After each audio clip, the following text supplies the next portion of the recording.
మార్చి 3వ తేదీన రాబోతున్న హోలీ పౌర్ణమి సామాన్యమైనది కాదు. ఈ పౌర్ణమి రోజే అత్యంత శక్తివంతమైన చంద్రగ్రహణం ఏర్పడబోతోంది.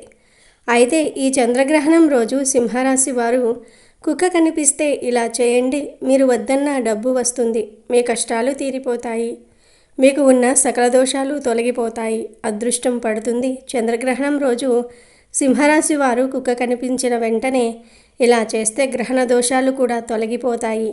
ఈ చంద్రగ్రహణం మీ రాశిలోనే ఏర్పడుతుంది. మీరు ఎంత జాగ్రత్తగా ఉంటే అంత మంచిది. సాధారణంగా చంద్రగ్రహణం అనేది పౌర్ణమి నాడు ఏర్పడుతుంది.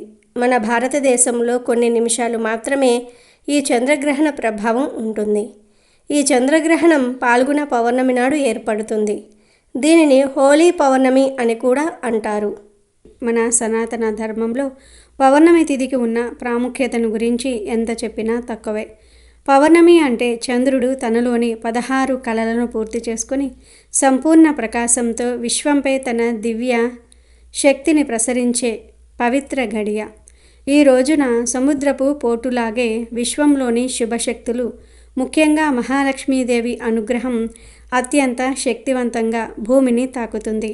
లక్ష్మీదేవి క్షీరసాగర మదనం నుండి ఉద్భవించినది కాబట్టి సముద్రం పొంగే ఈ పౌర్ణమి రోజున అమ్మవారి శక్తి రెట్టింపు అవుతుంది. ఈ పవిత్రమైన రోజున మనస్ఫూర్తిగా చేసే చిన్నపాటి ధార్మిక లేదా దాన క్రియ కూడా అపారమైన అనూహ్యమైన ఫలితాలను ఇస్తుంది.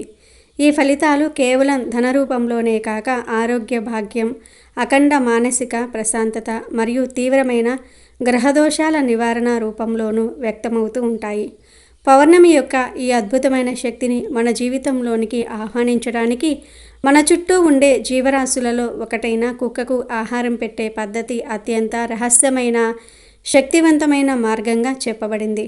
జ్యోతిష్య శాస్త్రంలోని నవగ్రహాలలో కుక్కకు ప్రధానంగా శని మరియు కేతు గ్రహాల తారకత్వం ఉంటుంది. కేతు గ్రహం అకస్మాత్తుగా వచ్చే సమస్యలు, అంతుచిక్కని రోగాలు, మానసిక ఆందోళన, భ్రమలు, ఉద్యోగంలో స్థిరత్వము లేకపోవటము, ఆధ్యాత్మిక గందరగోళం వంటి వాటికి కారకుడు. కుక్కకు సేవ చేయటం ద్వారా కేతువు యొక్క ప్రతికూల ప్రభావాలు తగ్గి జ్ఞానము, అంతర్దృష్టి, ఆకస్మిక ధనలాభం మరియు ఆధ్యాత్మిక ఉన్నతి లభిస్తాయి. అదేవిధంగా శనిగ్రహం యొక్క ఏలినాటి శని, అష్టమ శని, అర్ధాష్టమ శని లేదా శని దృష్టి ప్రభావాలు ఉన్నవారు కుక్కకు ఆహారం పెట్టడం ద్వారా శనిదేవుణ్ణి శాంతింపపరచవచ్చు. శని యొక్క కఠినమైన కర్మ ఫలాలను తగ్గించుకోవడానికి ఇది అత్యంత సులువైన మార్గం. ముఖ్యంగా పౌర్ణమికి 1 లేదా 2 రోజులు ముందుగా లేదా పౌర్ణమి తిథి రోజున మీ కంటపడిన కుక్కను కేవలం ఒక విధి జంతువుగా భావించవద్దు. అది మీ సమస్యలను పరిష్కరించడానికి ప్రకృతి మీకు చూపించిన ఒక దివ్య సంకేతంగా, మీ కష్టాలను హరించడానికి వచ్చిన ఒక రూపంగా భావించాలి. మీరు దీర్ఘకాలంగా ఎదుర్కొంటున్న ఆర్థిక ఇబ్బందులు, ఎంత సంపాదించినా ధనం నిలవకపోవటం, ఇంట్లో తరచూ ఉండే అనారోగ్య సమస్యలు పీడించటం, కుటుంబంలో కలహాలు, ముఖ్యమైన గ్రహదోషాల కారణంగా ఏ కార్యము పూర్తి కాకపోవటం వంటి సమస్యలకు ఈ చిన్న క్రియ ఒక మహత్తర పరిష్కారం. ఈ పవిత్ర ఘడియలలో కుక్కకు ఆహారం పెట్టడం ద్వారా మీరు ఒక జీవికి దానం చేస్తున్నట్లు మాత్రమే కాదు, సాక్షాత్తు విశ్వశక్తిలో భాగమైన శని కేతువుల ప్రాతినిధ్యం వహించే ఒక జీవికి సేవ చేస్తున్నారు. ఈ సేవ ద్వారా జీవితంలోనే గందరగోళం, అస్పష్టత తొలగిపోయి మీ మార్గం సుగమం అవుతుంది. అందుకే పౌర్ణమి రోజు లేదా దాని పరిసర రోజుల్లో కుక్కకు ఆహారం పెడితే మీరు అడక్కపోయినా వద్దన్నా కూడా ధనం మిమ్మల్ని వెతుక్కుంటూ వస్తుంది. ఈ క్రియ అద్భుతమైన ధనయోగాలను, అఖండ ఆరోగ్య భాగ్యాన్ని మరియు శాశ్వతమైన ప్రశాంతమైన జీవితాన్ని అందిస్తుంది. మరి పౌర్ణమి రోజు ఈ రాశివారు కుక్క కనిపిస్తే దానికి ఏం పెట్టాలో ఇప్పుడు మనం తెలుసుకుందాము. అంతకన్నా ముందు ఓం కాలభైరవాయ నమః అని కానీ, ఓం లక్ష్మీదేవియే నమః అని కానీ కామెంట్ చేయండి. అలాగే మా వీడియో నచ్చితే లైక్ చేసి షేర్ చేయండి. అలాగే మా ఛానల్ని కూడా సబ్స్క్రైబ్ చేసుకుని మాకు సపోర్ట్ చేయండి. ఇక ఈ పౌర్ణమి రోజున మీరు పాటించవలసిన నియమాలను గురించి తెలుసుకుందాము. పౌర్ణమి రోజు ఉదయాన్నే నిద్రలేవగానే తలస్నానం ఆచరించి తప్పనిసరిగా శుభ్రమైన ఉతికిన వస్త్రాలు ధరించాలి. ఆ రోజు మీరు ఏదైనా ఆహారం తీసుకునే ముందు ఇంటిని, ముఖ్యంగా పూజా మందిరాన్ని శుద్ధి చేసి గంగాజలంతో ప్రోక్షించటం అత్యంత శ్రేయస్కరం. పౌర్ణమి తిథి లక్ష్మీదేవికి ప్రీతికరమైనది కాబట్టి శక్తి ఉన్నవారు రోజంతా ఉపవాసం పాటించటం లేదా పాక్షిక ఉపవాసం అంటే పాలు పండ్లు తీసుకొని ఉపవాసం పాటించటం చాలా మంచిది. ఉపవాసం చేయలేని వారు కేవలం సాత్విక ఆహారాన్ని, ఉల్లి వెల్లుల్లి లేనిది మాత్రమే తీసుకోవాలి. పూజా మందిరంలో లక్ష్మీదేవి పటాన్ని లేదా విగ్రహాన్ని అత్యంత శ్రద్ధతో అలంకరించి దీపం వెలిగించి అమ్మవారికి ఎంతో ఇష్టమైన పాయసం లేదా పాలకోవా వంటి ఏదైనా తెల్లని పదార్థాన్ని నైవేద్యంగా సమర్పించాలి. పాయసం చంద్రుడికి, లక్ష్మీదేవికి ఇద్దరికీ ప్రీతిపాత్రమైనది కాబట్టి దీన్ని నైవేద్యంగా పెట్టడం వలన సంపూర్ణ శుభ ఫలితాలు లభిస్తాయి. చంద్రుడు పూర్ణ కళలతో అత్యధిక శక్తితో ప్రకాశిస్తున్న సమయంలో అంటే సాయంత్రం వేళ లేదా రాత్రి వేళ చంద్రుణ్ణి చూస్తూ లక్ష్మీదేవికి సంబంధించిన మంత్రాలను జపించాలి. పౌర్ణమి చంద్రకిరణాలు అత్యంత శక్తివంతమైనవి కాబట్టి ఈ సమయంలో ఓం శ్రీం హ్రీం శ్రీం కమలాలయాయే ప్రసీత ఓం శ్రీం హ్రీం శ్రీం మహాలక్ష్మియే నమః అనే మంత్రాన్ని 108 సార్లు లేదా కనీసం 108 సార్ల చొప్పున 3 సార్లు జపించటం అఖండ ధన ప్రాప్తిని కలిగిస్తుంది. వీలైనంత వరకు ఈరోజు ఉపవాసం ఉండి రాత్రి చంద్రదర్శనం తర్వాతే ఉపవాసాన్ని విరమించాలి. ఈ విధంగా పౌర్ణమి పూజ, ధ్యానము, జపం ద్వారా మనస్సు మరియు శరీరం పూర్తిగా శుద్ధి అయి దైవ చింతనతో నిండిన తర్వాతే మీరు కుక్కకు ఆహారం పెట్టే కార్యక్రమాన్ని చేపట్టాలి. ఈ ప్రక్రియ క్రమం తప్పకుండా పాటించడం వలన ఈ క్రియ యొక్క ఫలితం 10 పెరుగుతుంది. ఇప్పుడు ఆ కుక్కకు పెట్టవలసిన ఆహారం యొక్క ప్రత్యేకత మరియు దానిని పెట్టే విధానం గురించి లోతుగా తెలుసుకుందాము. పూజ సంకల్పం పూర్తి చేసిన తర్వాత కుక్కకు పెట్టవలసిన దివ్యమైన ఆహారాన్ని తయారు చేసుకోవాలి. ఆ ఆహారం ఏమిటి అంటే 2 ప్రత్యేకమైన ఎంపికలు ఉన్నాయి. మీ సమస్యల స్వభావాన్ని బట్టి ఒకదాన్ని ఎంచుకోవచ్చు. మొదటిది వేడి అన్నంలో పెరుగు మరియు పంచదార కలిపి పెట్టడం. రెండవది వేడి అన్నంలో నువ్వుల పొడి వేసి పెట్టడం. ఈ 2 రకాల ఆహారాలలో ఏదో ఒక దానిని మీరు ఎంచుకోవచ్చు. దీని వెనుక ఉన్న అంతరార్థాన్ని గమనిస్తే పెరుగు శుభ్రమైన తెల్లని పదార్థం, ఇది చంద్రుడికి సంబంధించినది. పంచదార శుక్రగ్రహానికి సంబంధించినది. శుక్రుడు శుభాన్ని, వైభోగాన్ని, ధనాన్ని ఇస్తాడు. చంద్రుడు మనస్సుకు, ప్రశాంతతకు కారకుడు. ఈ 2 కలిసిన ఆహారాన్ని కుక్కకు పెట్టడం ద్వారా చంద్ర, శుక్ర గ్రహాల సంయోగ శుభ ఫలితాలు లభించి ముఖ్యంగా ధనప్రాప్తి, ఆనందం మరియు వైవాహిక జీవితంలో సుఖశాంతులు కలుగుతాయి. ఇక 2వ ఎంపికలో నువ్వులు, ముఖ్యంగా నల్ల నువ్వులు శని మరియు కేతువులకు సంబంధించిన ప్రధాన ధాన్యం. నువ్వుల పొడి వేసిన అన్నం పెట్టడం ద్వారా శనికేతువుల యొక్క ప్రతికూల ప్రభావాలు, దీర్ఘకాలిక అనారోగ్య సమస్యలు, అకస్మాత్తుగా వచ్చే కష్టాలు, తీవ్రమైన గ్రహ దోషాలు తక్షణమే ఉపశమనం పొందుతాయి. ఇది కర్మ దోషాలను తొలగించడానికి అత్యంత శక్తివంతమైన ప్రక్రియ. కాబట్టి మీ అవసరాన్ని బట్టి ధనప్రాప్తి కావాలంటే పెరుగు, పంచదార, కష్టాలు, రోగాలు తగ్గాలంటే నువ్వుల పొడి, ఈ రెండిటిల్లో ఏదో ఒకదాన్ని ఎంచుకోవచ్చు. ముఖ్యంగా మీరు గుర్తుంచుకోవలసిన అత్యంత కీలకమైన విషయం ఏమిటంటే ఈ ఆహారాన్ని పెట్టే ముందు పాటించవలసిన నియమాలలో పవిత్రత మరియు సంకల్పం. ముందుగా మీరు తప్పనిసరిగా స్నానం చేసి శుచిగా ఉన్న తర్వాతే ఆ ఆహారాన్ని వండాలి. అపరిశుభ్రతతో వండిన ఆహారాన్ని పెట్టకూడదు.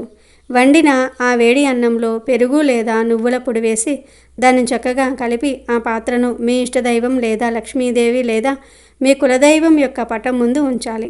అనంతరం మీ సమస్యలు, ఆర్థిక కష్టాలు, ఆరోగ్య సమస్యలు, గ్రహదోషాలు పూర్తిగా తొలగిపోవాలని, మీకు అఖండ ధనప్రాప్తి, సుఖ సంతోషాలు కలగాలని మనస్ఫూర్తిగా సంకల్పం చెప్పుకోవాలి.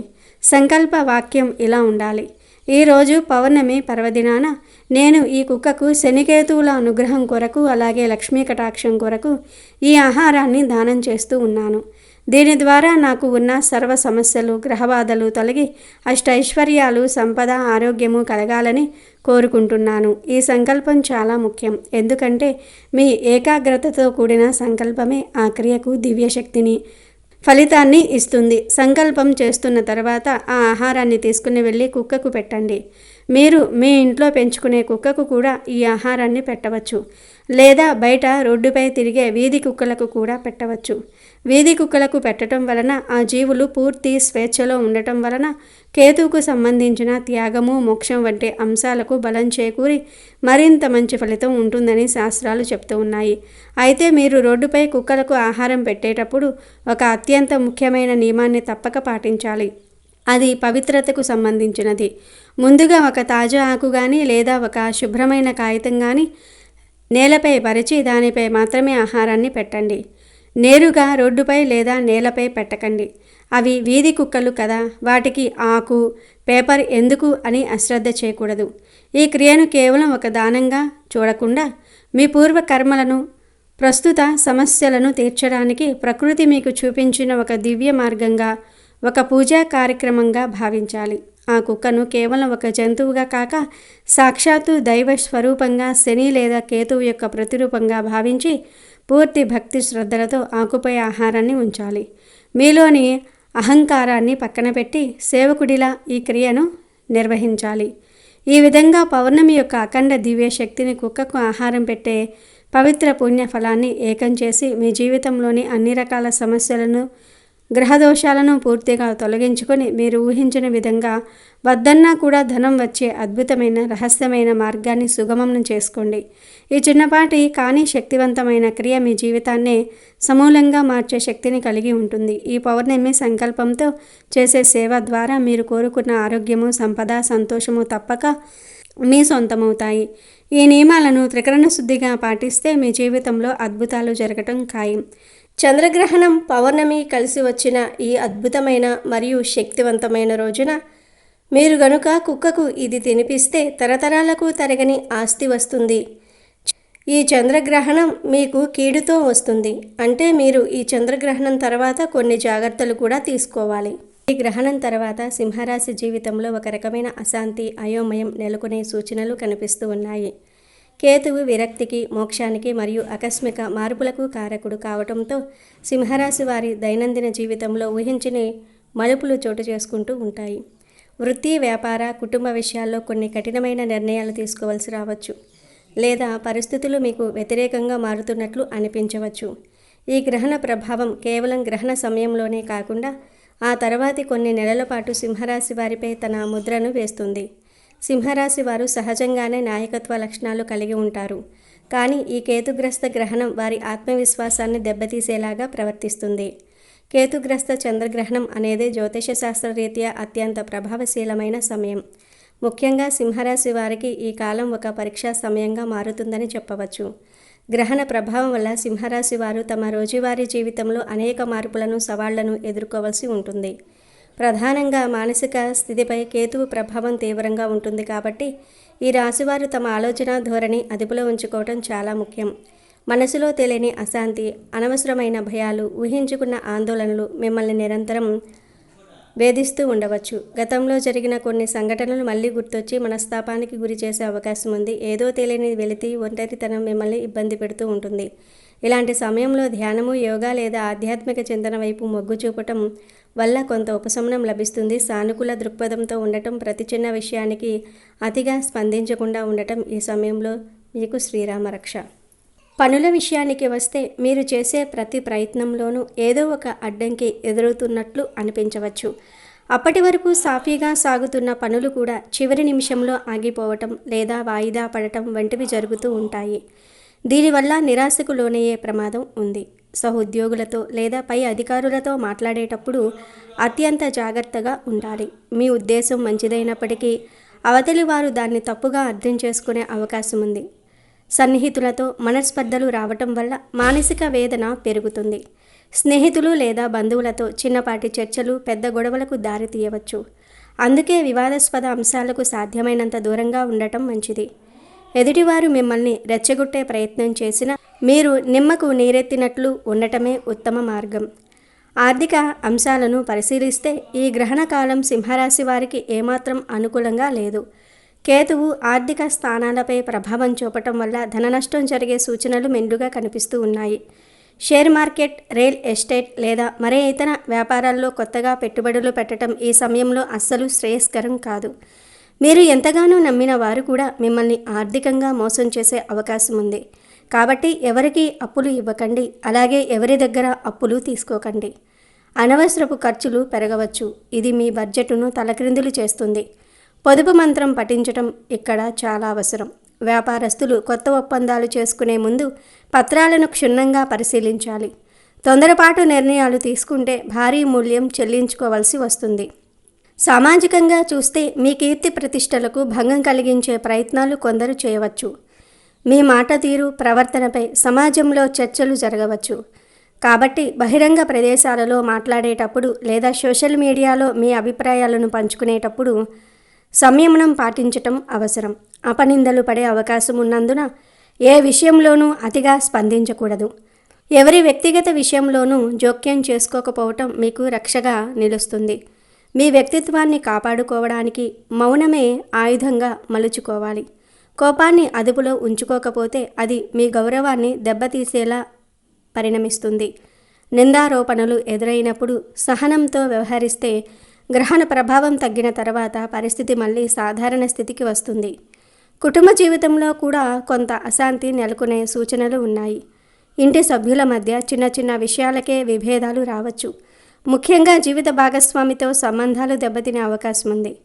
పరస్పర అవగాహన లోపించటం వల్ల చిన్నపాటి వాదనలు మనస్పర్ధలకు దారితీయవచ్చు. అలాగే భాగస్వామ్య వ్యాపారాలు చేసేవారు తమ పార్ట్నర్స్తో విభేదించే అవకాశం ఉంది. సింహరాశి వారు ఈ క్లిష్ట సమయాన్ని అధిగమించడానికి కొన్ని జాగ్రత్తలు మరియు పరిహారాలు తప్పనిసరిగా పాటించాలి. గ్రహణం కాలంలో మౌనంగా ఉండటం లేదా జపం చేయటం అత్యుత్తమ ఫలితాలను ఇస్తుంది. ముఖ్యంగా ఓం నమః శివాయ అనే మంత్రాన్ని లేదా మృత్యుంజయ మంత్రాన్ని పఠించటం వల్ల కేతు వల్ల కలిగే దుష్ప్రభావాలు తగ్గుతాయి. గ్రహణం విడిచిన తర్వాత ఇంట్లో శుద్ధి చేసుకుని స్నానమాచరించి శివాలయ దర్శనం చేసుకోవాలి. సింహరాశి వారు గోధుమలు, బెల్లము లేదా రాగి వస్తువులను దానం చేయటం మంచిది. కేతువు దోషం పోవడానికి నల్ల నువ్వులను లేదా ఉలవలను దానం చేయాలి. గ్రహణానికి ముందు ఆహార పదార్థాలపై దర్బలు వేయటం మర్చిపోవద్దు. వీలైతే గ్రహణ శాంతి హోమం చేయించుకోవటం వల్ల భవిష్యత్తులో రాబోయే కష్టాల నుండి ఉపశమనం లభిస్తుంది. పౌర్ణమి రోజున వచ్చే ఈ గ్రహణం వల్ల మనస్సు చంచలమవుతుంది కాబట్టి ధ్యానం చేయటం అలవాటు చేసుకోవాలి. ప్రతిరోజు ఆతిథ్య హృదయం పఠించటం వల్ల సింహరాశి వారికి ఆత్మబలం పెరుగుతుంది. గుర్తుంచుకోండి, గ్రహణం అనేది ఒక తాత్కాలిక ప్రక్రియ మాత్రమే. సరైన జాగ్రత్తలు మరియు దైవచింతన ఉంటే ఎలాంటి గ్రహదోషాలైనా ఎదుర్కోవచ్చు. సింహరాశి వారు తమ సహజ సిద్ధమైన ధైర్యాన్ని కోల్పోకుండా ఈ పరిహారాలను పాటిస్తూ ముందడుగు వేయాలి. ముఖ్యంగా పుబ్బా నక్షత్రం వారు ఈ నెల రోజులు ఎవరితోనూ వాదనలకు దిక్కుండా మౌనంగా ఉండటమే వారిని అనేక అనర్థాల నుండి కాపాడుతుంది. పెద్దల సలహాలను పాటించడం, కులదైవ ప్రార్థన చేయటం వల్ల గ్రహణ పీడ తొలగిపోయి తిరిగి సాధారణ జీవితం లభిస్తుంది. ఈ కేతుగ్రస్త చంద్రగ్రహణ ప్రభావం వల్ల కలిగే మార్పులను సానుకూలంగా ఎదుర్కోవడానికి ఆధ్యాత్మిక శక్తి ఏకైక మార్గం.